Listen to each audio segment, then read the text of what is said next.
Vamos a presentar el tema sacramentos. ¿Cuáles son?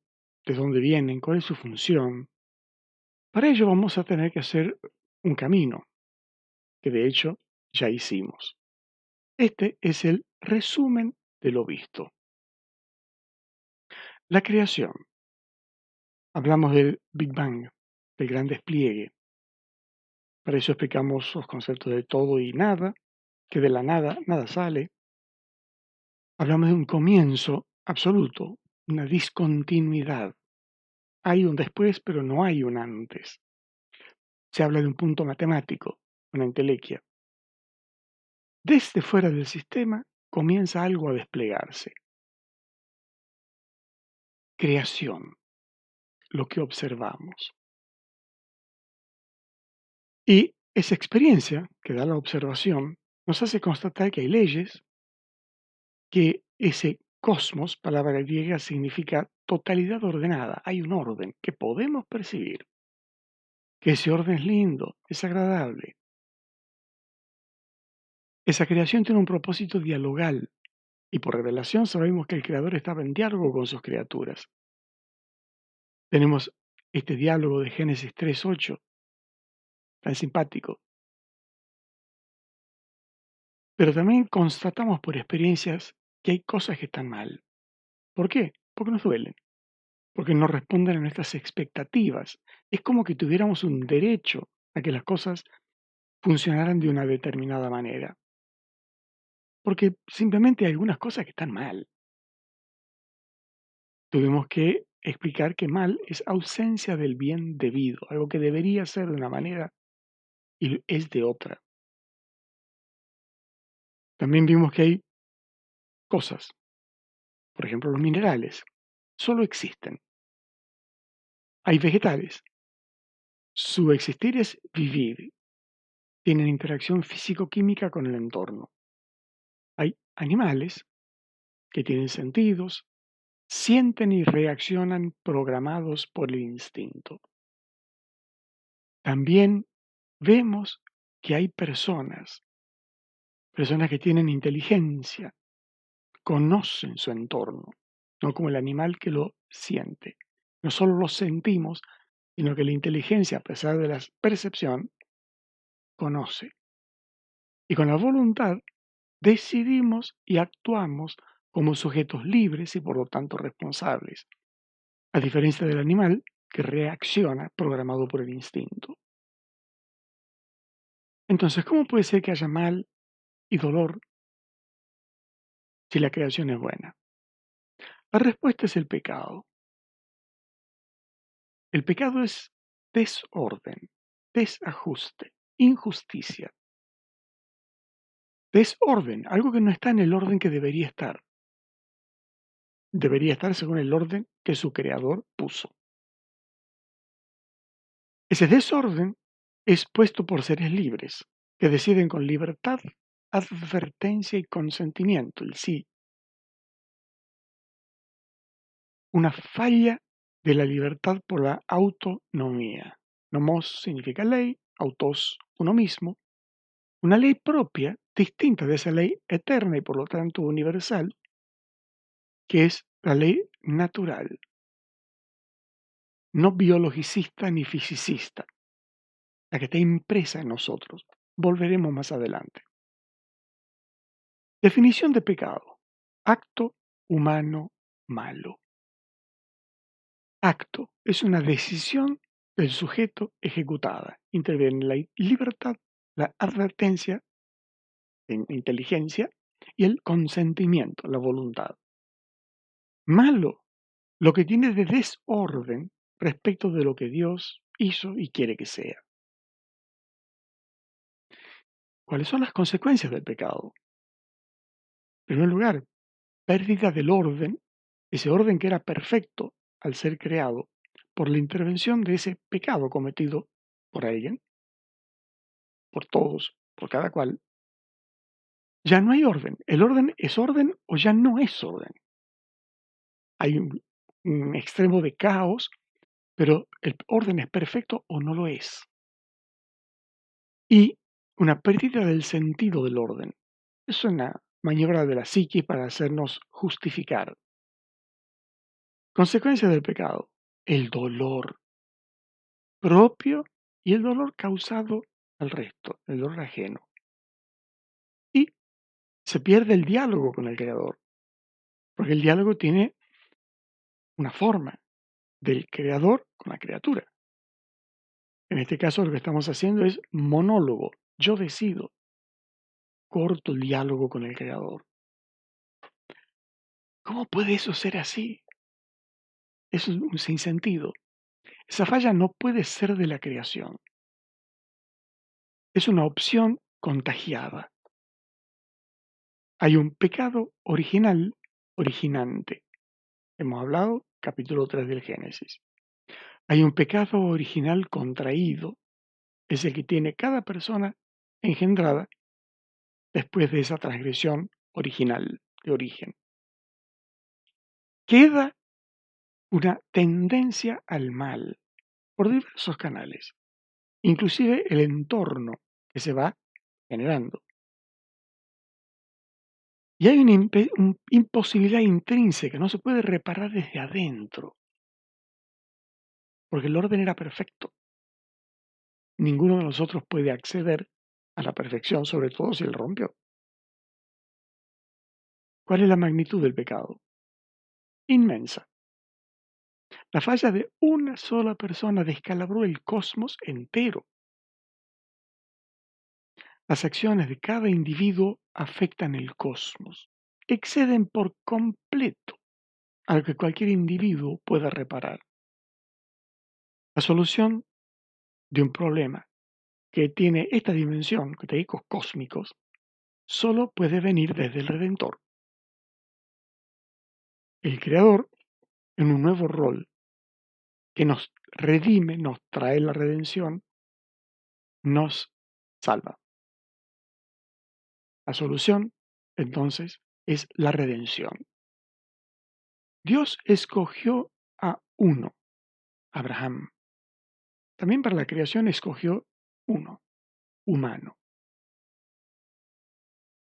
Reinicia el diálogo con la criatura.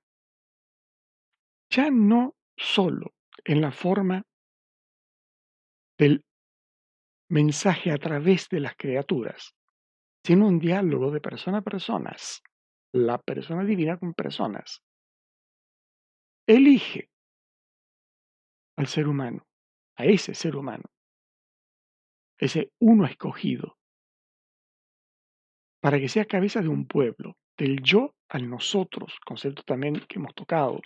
Estamos hablando de Abraham. Lo elige para que sea cabeza de un pueblo, del nuevo nosotros, la humanidad, la nueva humanidad, que vuelva al orden, que se convierta y que lleve a los demás al orden. Un nosotros ampliado, total, que tiene intención de ser totalizante. Entonces, Dios está presente en toda esa historia de la salvación. Escoge a uno, inicia el diálogo, lo elige para que sea cabeza, que vuelva al orden, llevando a un orden ampliado. Dios acompaña y ayuda. Está siempre presente, de diversas maneras. Da instrucciones que son normas externas al ser humano. Y ahí la palabra heteros nomos, la ley revelada, la Torah, básicamente. Tiene intervenciones salvíficas, hechos. Manda a los profetas, manda esa institución que son los jueces para que gobiernen y pongan justicia. Y fracasamos. Una y otra vez fracasamos. Con la mano tendida de la redención, volvimos a caer en esa desobediencia que destruye. Entonces Dios empieza a prometer por los profetas, leamos estas dos citas, una ley endógena, interna. Y Dios interviene personalmente. Lee esta cita, Juan 1.14, y el Verbo se hizo carne y habitó entre nosotros, etc. Esa encarnación es un diálogo total, palabra, logos, sentido, de a dos. Toda la humanidad entra en diálogo con toda la humanidad. La divinidad entra en diálogo con la humanidad. La humanidad entra en diálogo con la divinidad, bajo la figura humana. Este personaje, este verbo, la segunda persona de la Trinidad que se hizo carne, se encarnó, se hizo humano, vive una vida de obediencia hasta la muerte y muerte de cruz. Lee el principio del capítulo 2 de la carta de Pablo a los Filipenses. Muere asesinado por nosotros y resucita. Él es nuestra redención. Nos adquiere de nuevo para sí mismo. Él es el justo y nosotros somos ajustados, en el sentido de ser hechos justos, justificados, facere, justus, desde muy adentro. Ya no es una cosa externa, es más que interna. Tienes estas citas para no solo leerlas, para disfrutarlas. Pero todas estas prescripciones que Dios había dado, que eran buenas y siguen siendo buenas, no podíamos cumplirlas por el estado de destrucción del entorno, por las consecuencias y por esa tendencia que nos ha quedado pegada a la naturaleza. No ha cambiado nuestra naturaleza, pero la ha herido. Entonces queda esa tendencia al mal más que al bien y una imposibilidad de cumplir ese mandamiento del amor que el Redentor nos deja. Entonces la solución es que nos da la gracia, participación formal e intrínseca de la vida de Dios en nosotros en cuanto don creado. Maravilloso, pero la hace accesible. No solo nos da como un regalo que está más allá de lo posible, sino nos la hace accesible. Instituye la iglesia, nosotros, el nuevo pueblo, que había querido hacer en Abraham y fue desbaratado por Abraham y sus vecinos. Un nosotros con garantía de parte del Creador, con imágenes que describen esa realidad como cuerpo, pueblo, etc. E instituye los sacramentos para dispensar la gracia. La gracia casi como si fuera un objeto, para que no quede que es apenas una intención, una inspiración o algo exógeno. Entre estos sacramentos, especialmente en la Eucaristía, se da un diálogo total, tanto que lo llamamos una común unión, y ahí viene la palabra comunión, que es diminutiva, es mucho más que eso, es una mutua pertenencia que siendo individuos somos un verdadero nosotros, que nos posibilitan el hacer, el compartir, el dar, el darse. Ahora, no solo sabemos, como supo la antigua alianza, qué quiere Dios, sino que podemos hacerlo. El Redentor nos sana, nos repara y nos diviniza. Estos sacramentos son, por lo tanto, un signo sensible, eficaz de la gracia. Celebrados como Dios manda, en el sentido más estricto de la palabra, Dios se compromete a dar la gracia. Es un contrato unilateral de compromiso, pero está el lado bilateral, la recepción, como Dios manda. No limita la libertad de Dios, que puede dar la gracia por canales extraordinarios a aquellos a quienes se les impide. contra la voluntad de Dios, recibir la gracia que desean. Como son de origen divino, se dice que obran, dan su efecto por el hecho de ser celebrados. La palabra correcta es celebrados, porque es una celebración de vida. Pero los frutos, el efecto, dependen también de la recepción. No son magia. Dios no obliga a nadie, sigue respetando nuestra libertad. Con los sacramentos tenemos un una renovación total, porque es la gracia que nos hace criaturas nuevas, divinas. Y podemos encontrar un paralelismo, por ejemplo, con la vida humana. Y ponemos el primer sacramento, el bautismo, como comienzo absoluto de la vida en gracia. Con este sacramento somos sanados y deificados, hechos divinos. Recibimos el organismo espiritual sobrenatural, que también hemos visto. Somos hechos hijos de Dios, hijos por adopción. Detalle, es verdaderamente somos hijos. Este sacramento podríamos tomarlo con la analogía de la concepción, donde la participación personal es mínima en la concepción, no hay nada previo. En el bautismo no hay nada previo. No puedo poner, tener o generar algo que merezca el bautismo. Es un comienzo en absoluto. Por eso es que se solía identificar con el nacimiento. Yo preferiría reservar el nacimiento para la confirmación. Es un comienzo en relativo de la vida en gracia.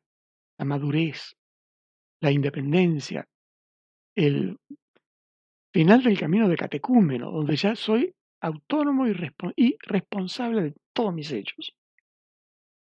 Con la donación del Espíritu Santo, que es santificador, entre otras cosas, me es dado el efecto principal del sacramento. Y sus dones, que son como objetos, el Espíritu Santo es persona, para poder obrar plenamente, obrar divinamente.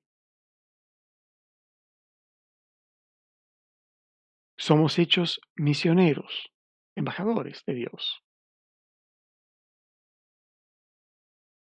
Una vez engendrados, nacidos, viviendo y funcionando, necesitamos la Eucaristía, que es fuente y cumbre o culmen de todos los sacramentos. En este sacramento se nos alimenta y se nos hace comunidad. La comunión dentro de este sacramento es personal, pero no es individual. Nosotros. Es el mantenimiento de la vida, comer, beber, gimnasia, instrucción, todo, todo, todo, todo. Celebración, Eucaristía. Está siempre la posibilidad de que por las heridas que quedan del pecado, por las malas influencias no rechazadas, multitud de caminos posibles, volvamos a romper el diálogo con el Creador, el pecado. Pero si pecamos, Dios nos invita a la conversión. Por favor, no olvides esta palabra. Dios no premia mi pecado. Está dispuesto a perdonarlo y a sanarlo sin obligarme. Me da la posibilidad de cambiar. Es una gracia actual previa que recibida me mueve al camino de la conversión, que cumplido me capacita para recibir el perdón que Dios nos ofrece antes, siempre. Con la reconciliación somos reajustados, somos rehechos justos, justificados, del verbo facere, hacer.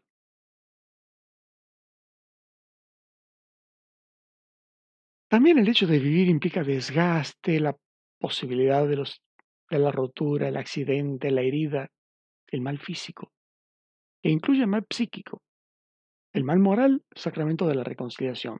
Pero como ayuda en la vida tenemos la unción de los enfermos. Se nos consagra en el rol de quien padece. en la obediencia como Cristo, para ser sanados, para vivir redentoramente el sufrimiento de la enfermedad. El orden sagrado es un sacramento especial, todos lo son, pero este es un sacramento de misión, de envío. El Creador toma a algunos y los invita, los escoge primero, los invita, y estos pueden recibir y desafortunadamente pueden rechazar esa invitación para que podamos tener la certeza física del don de la gracia. Un Dios que instituye, consagra, a algunos para que obrando en la persona de Cristo, haciendo las veces de Cristo, obren, confeccionen los sacramentos.